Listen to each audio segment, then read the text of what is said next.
How's it going, everyone? In this video, we're checking out some hidden features, some tips and tricks you need to know on iOS 18 for CarPlay. And as always, I'll have timestamps and everything in the video description down below. So one of the most misunderstood features is the ability to rearrange your apps. If you're trying to rearrange them, like move all your popular ones to the main menu, well, there's an easy way of doing that. In order to accomplish this, you are required to take your main iPhone that you have it paired to your device. You need to go into the Settings app on your iPhone and scroll down until the General tab and go down and look for CarPlay.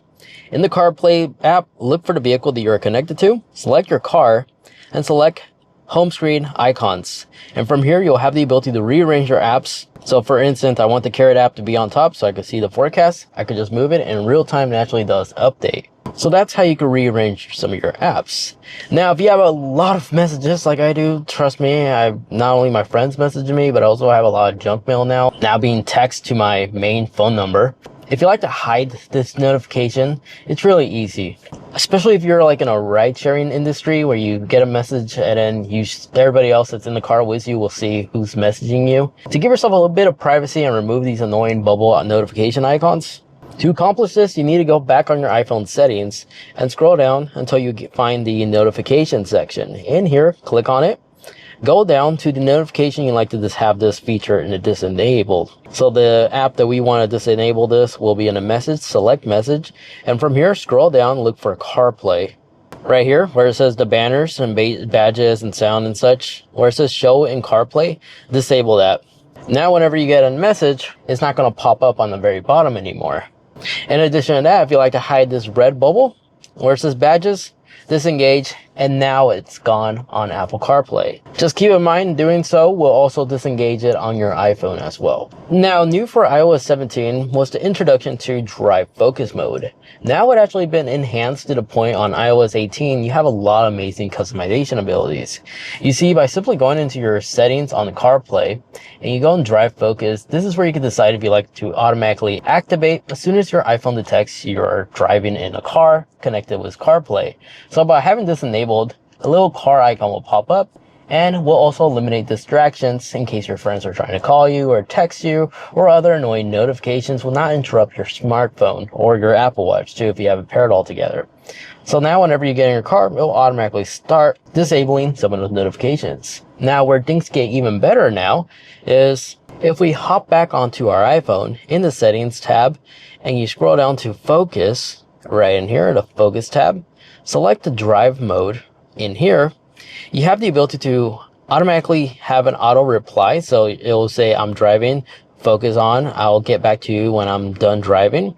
You could edit that message, but if you like some people to still be able to reach you in case you're driving, like your spouse, your mother, and all that other good stuff, friends, close friends, co-workers, you go in the people tab, phone book will pop up and you can select some people that are able to bypass this regardless on your condition. But if you go down, you can also customize a custom lock page you like. So whenever this mode is enabled, if you take a quick glance on your phone, at least it's something like a wallpaper that's less distracting. And this is where it will automatically enable driving mode when activated. You can select manual, automatically, or when CarPlay is active. So a bit of customization ability right there. But again, this is your personal preference. You can have this disabled. But what I have seen some people do is create some custom focus modes like this. And I'm going to select like a funny icon, like this dog paw, adopt, don't chop. And let's select a color. And let's name this just dog or doggo. Hit next, customize. And we don't want this focus mode to do anything. And we're just going to leave it blank. We're not even going to fill up anything up. So now if I go on my iPhone control center and select the doggy mode that we made, boom, we have a cute little emoji paw print right there. So a unique way to customize your CarPlay. Now real quick, if you could kindly take 2 seconds to hit that like button and like, truly appreciate those because those allow me to continue making videos like this for you guys without having integrated brands for like a sponsorship for like a VPN or something like that, taking like a minute or two off your time. So by simply just taking 2 seconds to hit that like button and like, really does support the channel. And I just have to say thank you for doing that because I'm also a viewer on YouTube as well, and sometimes I really don't like those 2-minute long segments, so really appreciate those likes if you can. Let's carry on. Other ways to customize your CarPlay is, of course, in the settings. A lot of people don't know about this, believe it or not, but you do have custom wallpapers, and here you have a couple of selections to choose from. Some of them will look absolutely great if you have like a dark color interior or a different unique color interior. So black is typically the most common one, which matches really well with this Blackwing. But to keep it simple, I think the traditional Apple one is more than enough. And then if we exit out of here and we go to the appearance section, this is where you can switch between automatic or always dark, which most people usually pick always dark. I think it's less distracting with a black display, especially in situations where you don't want the screen to just glare on you. Now, Apple Maps has some cool features of its own. Although on iOS 18, we do not have the ability to like zoom, pinch and zoom yet. That won't be available until iOS 26. But you do have this cool trick where you double tap and you have the ability to quickly zoom in and zoom out instead of having to rely on these. And then if you ever enter the address to like a local business, either with Siri or a full-on screen keyboard, whenever you find a business of interest, you always have the quick ability to actually call them to ask if they have something in stock or what their hours are. And when you start directions, and let's say, for example, you're meeting up with a friend for dinner or something like that, and they're constantly asking for updates, how long will it take you to get there and such, you could just hit Share ETA, select your contact of interest, and they'll see in real time your ETA when you are arriving, so they don't have to bug you.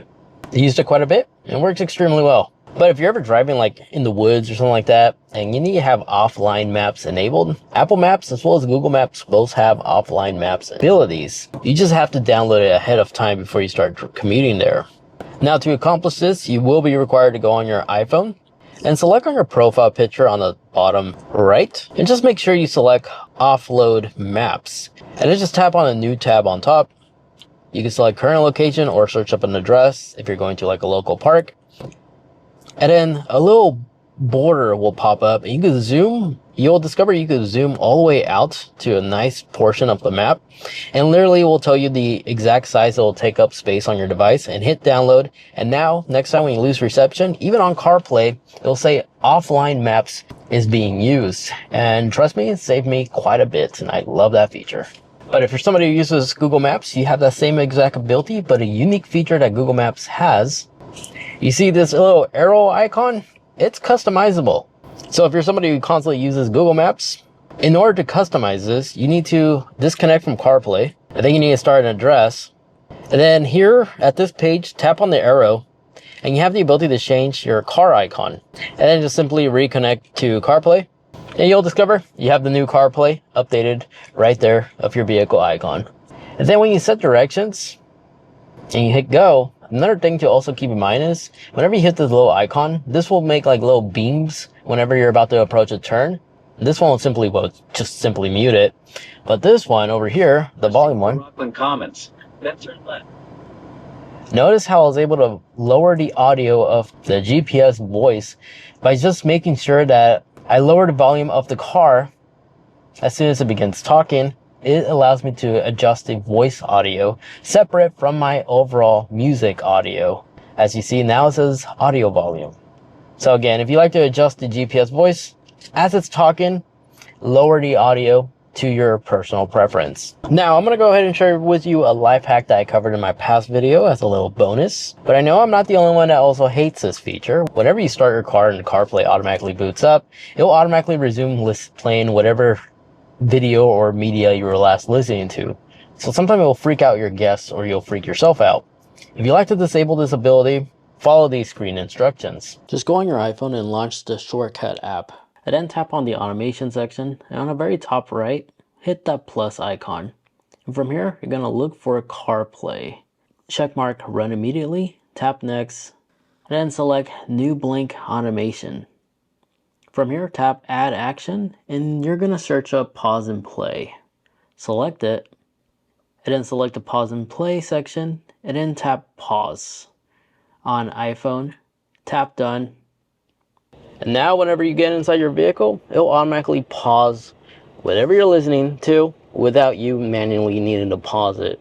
And that's how you can stop the autoplay ability, simply by utilizing the Shortcut app. Nice little life hack right there. Now, when it comes to the Apple Music app is quite powerful. You see, not only do we have the ability to share play, which means you don't have to disconnect your device from CarPlay or hand your phone to somebody else. They can simply just scan this QR code and they will be able to add songs to the next queue. And you just have to approve it from here as well. You can make it discoverable by nearby contacts, or they can manually scan that QR code to have access to. But if we exit out of here, let's say for example, you're listening to music. We're going to hit play, mute the audio, of course. This is the shuffle, this is the repeat, and this is your favorite button. So if there's a track that it's not part of your library and you hit the little star, it just tells the algorithm from Apple that you enjoyed this track and it's likely to be recommended to you. That's how you can like perfect it to your personal preference. But this infinity one right here, utilizing the star as your feedback, if your queue runs out or you have no more songs in your playlist, by enabling the infinity, it will constantly suggest songs via Apple Music. And depending how many songs you left a little star on, most likely it's going to recommend the songs you actually enjoyed. So that's a cool little trick right there. But now if you find one of these albums distracting, if you go into your settings and go down to show album artwork, this is where you can disable that. So the album artwork is blurred out in the background, extended. Now Siri is quite powerful. And if you have Apple Intelligence, you'll have access to that little cool ring, of course. But the phone that we are paired to, unfortunately, does not have Apple Intelligence, but I like to show you it's still pretty smart. As an example, if you want to see what's the latest score or the previous score of a recent game that your team was playing, you could always just ask Siri this. What was the latest score of NHL? The Oilers lost the Stanley Cup final, 4-2 against the Panthers. They lost the last game 5-1 on June 17th, 2025. It'll literally show you the scoreboard right there. You can also do weather as well. So if I ask something like, what's the weather like right now in San Jose, California? It's currently clear and 74 degrees in San Jose, California. Temperatures are heading down from 76 to 57 degrees tonight. It has a nice UI showing me the lows and highs. So a lot of grateful information right here. And also, if your steering wheel has like a little voice icon, a long hold will activate Siri. And then a short hold will actually activate your vehicle's virtual voice assistant, which can be annoying. And if you gotta send a message to somebody, you can always have Siri to automatically send it after you said something. And to set this up, just go in settings on CarPlay and go down to Siri and suggested. And where it says automatically send message, this is what you want to enable. So if I do something like text Gracie, I'm almost done. Sending to Grace, I'm almost done. It will automatically give you like a 10-second or 5-second timer and will automatically send the message. Oops, tap the home button. But it just sends the message without me verbally or physically having to tap on it just to send. So you do have some time to rearrange or cancel it in case it doesn't get something right during that preview. Now, some bonuses. So you can verbally control Apple CarPlay hands-free if you don't have like a hands-free system like this car does. You just want to use your voice, you could easily do so. Simply go into accessibility and go into voice control. By having this enabled, a little voice microphone icon will pop up here telling you that your CarPlay is constantly listening to. So it does have some privacy exposure, letting the user know that it's listening for commands. And so with this, you can simply just say, go home. And it will just take us to the home page. Like always, anything you see on the screen with the text, you can just verbally say something like this. Tap music. And it opens up like so. And then you can like pause. Tap pause. So a lot of cool hands-free ability in here as well. But I personally don't need that. You can also bolden the text here in case you have a hard time of seeing. Or if you're colorblind in some places, you can always enable color filtering, which is a cool feature because not every automaker actually has this built into their UI. It's cool that Apple can at least give you that ability by just using the existing CarPlay interface. But here you could increase grayscale, reduce green to red filter, red to green, blue to yellow, increase the intensity if you need it, if it's easier for your eyes. Very wonderful stuff. So those are some amazing things and some tips and tricks as well as hidden features you need to definitely know about Apple CarPlay to get the most out of this amazing UI. Which is why I definitely understand why it's a massive deal breaker if some vehicles don't have CarPlay. This makes life so much easier when driving, especially if you don't have a co-pilot. But there we have it. Hopefully you guys enjoyed. If you wish to watch more, maybe you want to check out all the new added goodies that's coming to iOS 26, the next version of CarPlay, I covered that in greater detail in that video over there. Thank you so much for watching.